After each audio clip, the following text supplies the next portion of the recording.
In this video, we're going to go over the Yeti scheduling tool. Before we actually get started on any scheduling of routes or scheduling of services, let's go ahead and take a look at some of the options and items that you can choose. So first of all, on the top left corner, you're going to have the option to toggle to today. And that's going to bring us now to the, in this case, 18th. After that, I have the option to go ahead and click around and choose which month I'd like to be viewing. You'll notice that any days that have passed will be shaded in gray, while the current day and any days moving forward will be included here in white. Up top, we can also choose either month, day, or week view. So if I would like to see my entire week, or if I would like to see one single day, I can click here to see that. I'm going to go now back to the month view. This will hide, this button here with the arrow will hide the menu over to the right. But before we do that, let's talk about the menu on the right.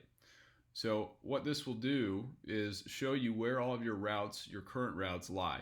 So all of these routes listed here are routes that I currently have in Yeti. And I can use these routes later on to just quickly drag them and schedule them. So for instance, if I wanted a route number 1 to be performed on the 19th, I could drag that here to the 19th, and then I'll have some options that we can go over in a few minutes.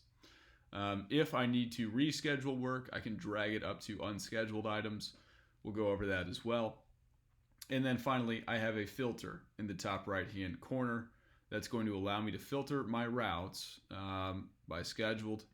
I can filter by sites, site tags, users, user tags. One of the items here that might be most beneficial would be the assigned to no one tag here, and I can filter that out and see any routes that have not been assigned to anyone.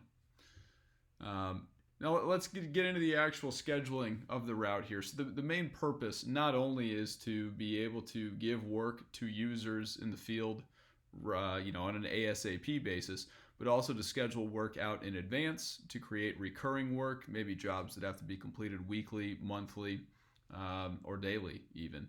So if I want to go ahead and schedule a service or a route, I can either click here on the day, I can click here, the plus button, or I can drag a route over. But I'll double click on the day itself. When I do that, you'll see the day and time as it currently is presented here. I can either select a template. So these are all of my routes that I have in Yeti. And you'll notice this is not dissimilar to the current process of creating a dispatch. Or I can just name this. So we'll go ahead and name this route number 3. Now, if I want to, I can choose recurrence for this route. So if I click on the recurrence button, I can add in here a recurrence for this event. So if I wanted this event to show up every, let's say, week, and have this, on a Thursday, and I want this to end, let's say it's under contract until the end of October, say the 31st. That means, on November 1st, this event will no longer show up. I'll go ahead and hit save. I will choose an availability to operators. So this means that an operator will not be able to choose the event until 12 hours before it can be started, or until it's, 12 hours before it is scheduled. In this case, 3:15 p.m. If I wanted to shorten that up a bit, I can. So maybe I don't want the operator to be able to access this route within 2 hours of the scheduled start time. However, I would like to notify the operator far in advance. So this is 3:15. Let's say maybe we want to notify 24 hours before. So if I hit save now, this operator, who will be noted later on here, will get a push notification 24 hours before the scheduled event saying that they have to service route number 3 on the 18th at 3:15 p.m. Scrolling down, we can assign the contractor. So this will be the name of your company.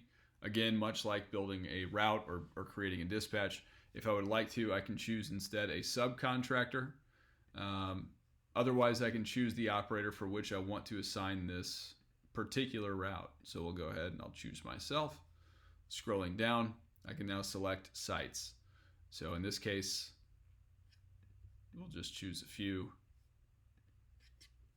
Click done. Quite the long drive there. I can see that here up on the route. You also have a toggle here that says all required. If I toggle this to the right, that means the user in the field is going to have to complete all 4 of these sites before they're able to close this route on their app. However, you don't have to do that. In fact, by default, this will be off. So I would only choose this option if you for sure need the operator in the field to complete every site on a route before they close the route. So with that done, we'll go ahead and hit save. And at this point here, you can now see that I have one route scheduled currently on the 18th at 3:15 p.m. and that is going to stick around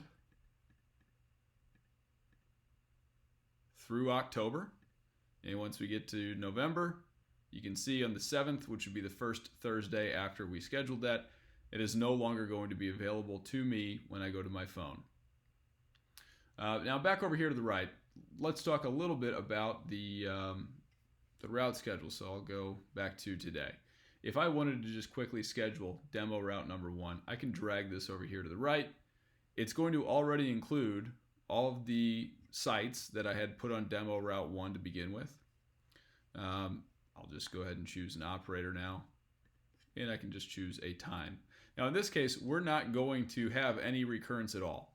So if I want to choose a time of, let's say, 4:15 p.m., you'll notice here every day at 4:15 p.m. until April 18th.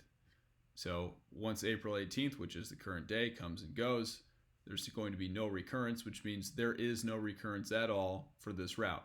So now if I hit save, down at the bottom,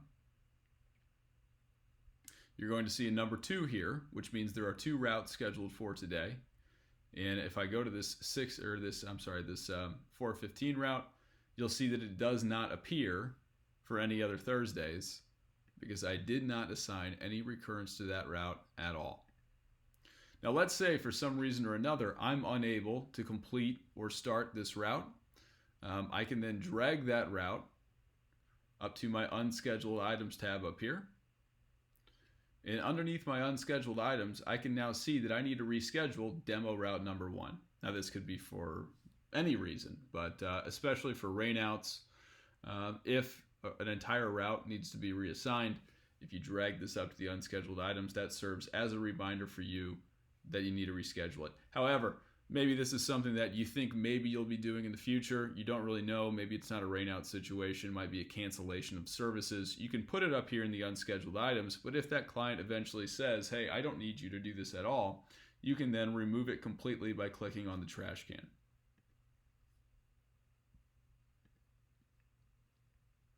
So that's a look and an overview of the new Yeti scheduling tool. If you have any questions at all about the use of this tool, please reach out to onboarding@yetisnow.com.